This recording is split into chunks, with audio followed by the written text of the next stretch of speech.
যাদের জন্য ওরা আজকে পথে, যে দুর্নীতির কারণে শিক্ষকদের চাকরি বাতিল হলো, সেই অপরাধীদের বিরুদ্ধে পুলিশ কি ব্যবস্থা নিয়েছে একটু বলে খুব ভালো হতো।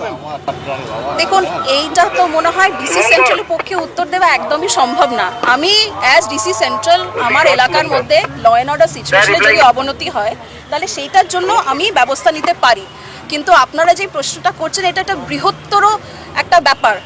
এদের চাকরি গেছে, এখানে অনেকজন অনেক কাজ করছেন, জজ সাহেবরা আছেন, সুপ্রিম কোর্ট, হাইকোর্ট এবং বিভিন্ন দফতর এটার মধ্যে আছে। মাননীয় মুখ্যমন্ত্রী এটার মধ্যে হস্তক্ষেপ করেছেন, উনি ওনার গাইডেন্স দিয়েছেন। তবে আমি মাত্র ডিসি সেন্ট্রাল, আমি আমার এলাকার ল অ্যান্ড অর্ডার নিয়ে চিন্তিত, এবং যা হয়েছে আপনাদের সামনে হয়েছে।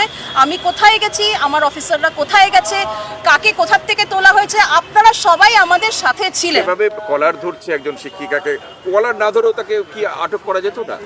দেখুন, কোথায় কলার ধরেছে এটা আমাকে একটু চেক করতে হবে। আসলে অনেক জায়গায় অ্যারেস্ট হয়েছে, তো আমরা ধরুন এই ধর্মতলা পুরো জায়গা থেকে বিভিন্ন জায়গা থেকে লোককে আমরা ডিটেন করেছি, কাউকে অ্যারেস্ট করেছি, এগুলো আমরা পরে চেক করব।